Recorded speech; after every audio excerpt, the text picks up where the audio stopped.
Reflexão da liturgia da palavra deste domingo, o terceiro da quaresma, dia 7 de março. O terceiro domingo da quaresma traz para nossa reflexão o tema do zelo pela casa de Deus como meio que nos conduz a Ele, isto é, a salvação. Esse tema tem muitos desdobramentos. É possível extrair dele muitos ensinamentos para o nosso crescimento na fé e na vivência do verdadeiro sentido de ser igreja.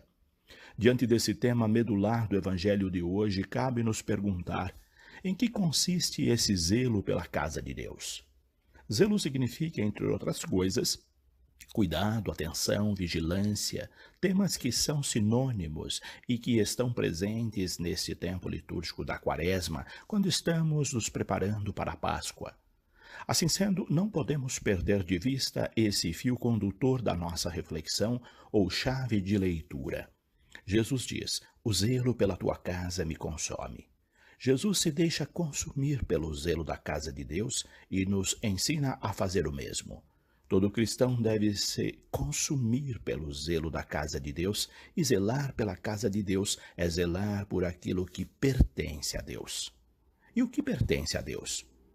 Não vamos imaginar apenas o templo, a igreja, prédio, mas a igreja corpo, figurada nas pessoas. Zelar pela casa de Deus é, em primeiro lugar, zelar pela vida. Eis a nossa missão primordial: zelar pela vida de todos, sobretudo daqueles cuja vida corre perigo ou que não está sendo respeitada. Por essa razão, temos o mandamento ou os mandamentos da lei de Deus, que são mandamentos que defendem a vida. É o que vemos na primeira leitura. Essa leitura traz os 10 mandamentos da lei de Deus e explica cada um deles passo por passo, elucidando a atitude de zelo de Jesus que encontramos no Evangelho de hoje. Assim, a primeira leitura, que é do livro do Êxodo, faz uma profunda reflexão sobre os 10 mandamentos. Todos eles se voltam em primeiro lugar para a vida e depois para as coisas e situações que cercam a vida. Assim vemos Deus, as pessoas, as relações sociais e religiosas, as atitudes das pessoas e da sociedade. O primeiro mandamento diz respeito a Deus.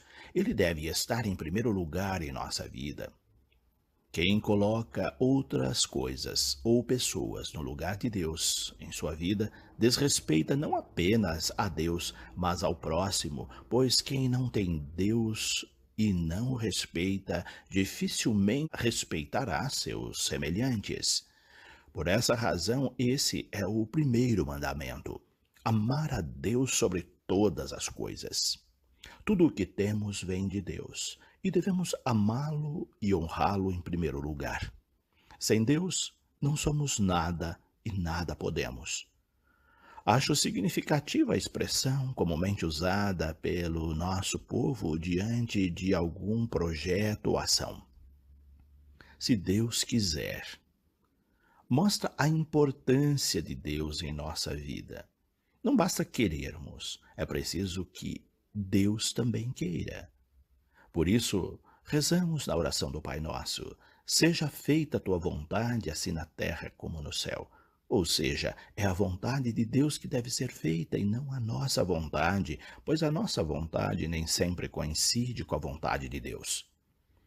Há muita coisa que queremos, mas que não é da vontade de Deus. Cabe pensar sobre isso quando as coisas não dão certo e que por isso ficamos lamentando contra Deus ou contra a situação. Deus sempre quer o nosso bem. E se algo não deu certo naquele momento, é porque ainda não era o momento, ou não era da vontade de Deus. Deixar-se guiar pela vontade de Deus nos faz mais seguros, confiantes, e não sofremos tanto com as perdas, com os supostos fracassos e com as coisas que não saem de acordo com os nossos planos ou vontades. Basta entregar nas mãos de Deus e fazer a nossa parte. Se for da vontade dele, ele fará a sua parte e o projeto se concretizará. Assim sendo, amar a Deus acima de tudo é colocar tudo o que fazemos e a nossa vida nas mãos de Deus, e não colocarmos nada em seu lugar. O mundo está cheio de propostas tentadoras que, em todo momento, buscam excluir Deus e valorizar em demasia o ser humano como se fôssemos deuses, ou as coisas como se fossem melhores que Deus. Porém, o resultado disso é sempre catastrófico e se reflete num mundo de pessoas frustradas e sem esperança, pessoas escravas de seus próprios desejos. Deus continua querendo nos tirar da escravidão, mas muitas vezes insistimos em permanecer nela, pois ainda não percebemos a importância dele na nossa vida. O segundo mandamento pede que não pronunciemos o seu santo nome em vão.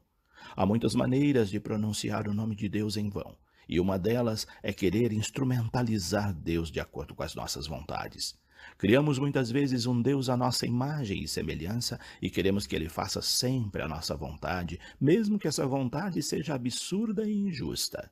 Usar o nome de Deus em vão é dizer que professa uma fé que comunga, mas na prática fazer o contrário do que pede a fé professada ou a comunhão recebida.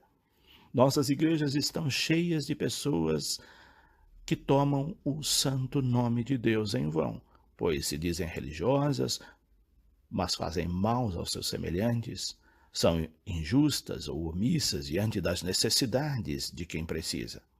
Tomar o nome de Deus em vão não é apenas pronunciar o seu nome inadequadamente, mas usar o seu nome para justificar coisas e situações injustas. Há quem usa a palavra de Deus para manipular as pessoas, extorquí-las ou para justificar atos que não são de Deus. Por isso, todo cuidado é pouco. Quando fazemos isso, estamos profanando o seu nome e seu templo santo, como mostra o evangelho de hoje. O terceiro mandamento trata do descanso. Devemos cuidar de nosso corpo, templo santo de Deus, descansando no dia do Senhor e aproveitando esse dia para nos dedicar exclusivamente a Ele através da prática de nossa fé. No nosso caso, esse dia é o domingo. Domingo é o dia do Senhor. Devemos dedicar esse dia a Ele, santificá-lo, participando da Santa Missa, comungando com Ele, abastecendo a nossa fé, nosso corpo e alma, para que seja uma semana abençoada. Há uma expressão que diz: domingo sem missa, semana sem graça. Esse trocadilho mostra que, quando vamos à missa aos domingos, nossa semana se enche da graça de Deus. Ao contrário disso, a vida perde a graça em todos os sentidos quando excluímos Deus dela ou quando o colocamos em segundo plano. Por isso, o descanso semanal, além de ser lei, é dever religioso, pois o corpo precisa de descanso. Quem não descansa se torna escravo do trabalho, e Deus não quer ver ninguém escravizado. É o que vemos no início dessa primeira leitura. Eu sou Javé, seu Deus, que fiz você sair da terra do Egito, da casa da escravidão. São muitos os que vivem ainda na casa da escravidão porque lhes são roubados os domingos, ou porque usam o domingo para fazer outros trabalhos, outras coisas, ou coisas ilícitas, em vez de dedicar a Deus. O quarto mandamento acentua a honra aos pais. Os pais são os primeiros representantes de Deus, ou pelo menos deveriam ser. Eles nos deram a vida. Devemos honrá-los em primeiro lugar por isso. Como honramos a Deus que nos deu a vida, devemos honrar nossos pais que também nos deram a vida. Mesmo que eles não sejam os pais ideais, devemos fazer todo o esforço para honrá-los, respeitando-os, cuidando deles, pois eles cuidaram de nós na infância. Quem honra seus pais recebe bênçãos de Deus, diz o mandamento, tendo sua vida prolongada. Em seguida, encontramos o mandamento que está no centro dos 10 mandamentos: não matar. Não matar não significa apenas tirar literalmente a vida de alguém, ou a nossa própria vida, mas também as mortes no sentido figurado do termo. Há muitas maneiras de se matar alguém. Matamos uma pessoa quando de alguma forma contribuímos para diminuir sua vida, seja por palavras ou por ações. Matamos as pessoas com a nossa língua, quando espalhamos fofocas, maldades sobre alguém, quando prejudicamos alguém intencionalmente, quando nos omitimos diante de situações que atentam contra a vida de outros, quando sabemos que algo vai prejudicar alguém e não fazemos nada para combater. Quando defendemos ou nos omitimos nos casos ligados ao campo da ética e da bioética, aborto, eutanásia, etc. Enfim, há muitas formas de matar. Devemos estar atentos a todas elas para não deixar de cumprir esse quinto mandamento. O sexto mandamento fala do adultério. É um tema polêmico. A pessoa adúltera rompe a aliança com seu cônjuge e com Deus. Portanto, desrespeita a vida, viola o templo sagrado do corpo e faz dele um antro de ladrões, como mostra o Evangelho, num sentido figurado. Esse mandamento não tem apenas uma carga moral, mas também ética e teológica. O adultério é um desrespeito à vida e por isso deve ser combatido.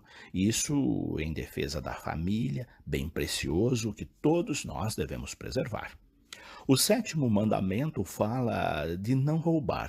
O roubo é também um pecado gravíssimo, pois de alguma forma atenta contra a vida. Há muitas maneiras de se roubar e muitos são roubados ou roubam sem perceber. Esse mandamento condena não apenas os atos individuais, mas também os sistemas sociais que se firmam a partir do roubo.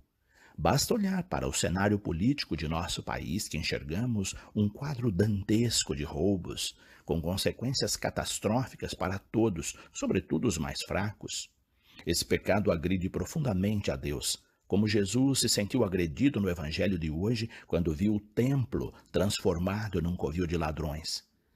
A atitude de Jesus no evangelho de hoje é uma atitude enérgica.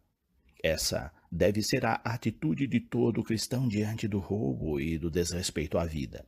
É preciso virar a mesa, ou seja, mudar essa situação, essa história de roubos e mais roubos que desqualifica a vida de muitos, colocando-os na miséria e em situações de morte.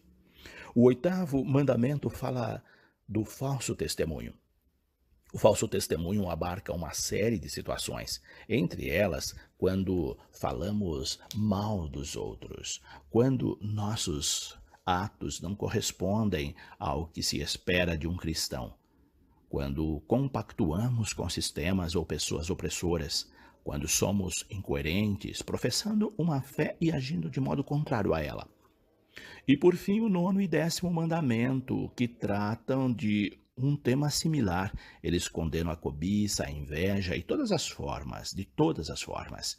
A inveja é a causa de muitos males. Quem é invejoso tem em seu coração a semente do mal, pois é tentado em todo momento a prejudicar seus semelhantes. As pessoas invejosas são frustradas e fazem de tudo para que os outros vivam o mesmo inferno que elas vivem.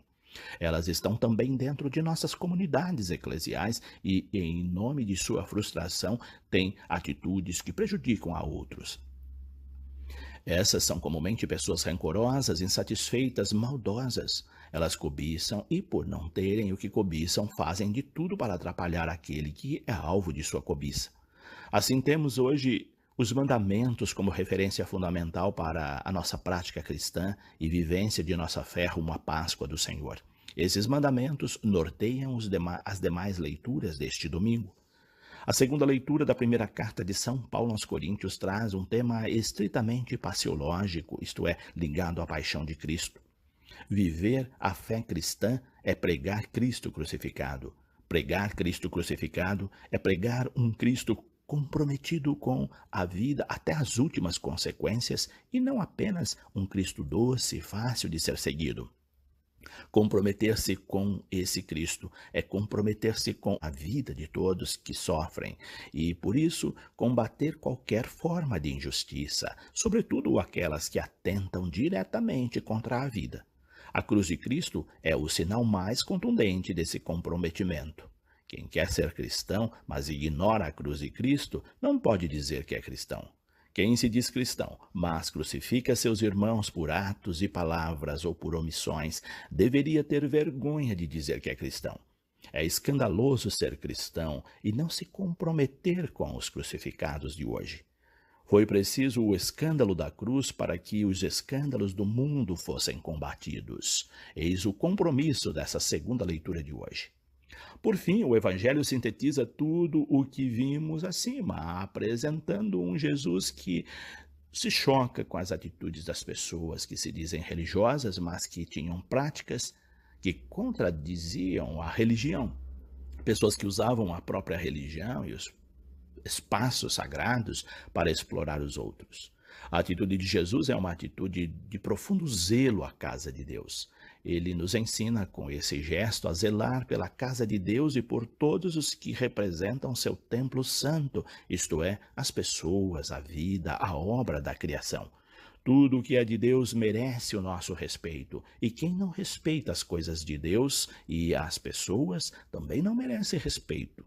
Que a atitude de Jesus nos ajude a ser fortes e corajosos para enfrentar as situações de corrupção e maldade que imperam dentro e fora da igreja. Deus abençoe a todos. Padre José Carlos Pereira.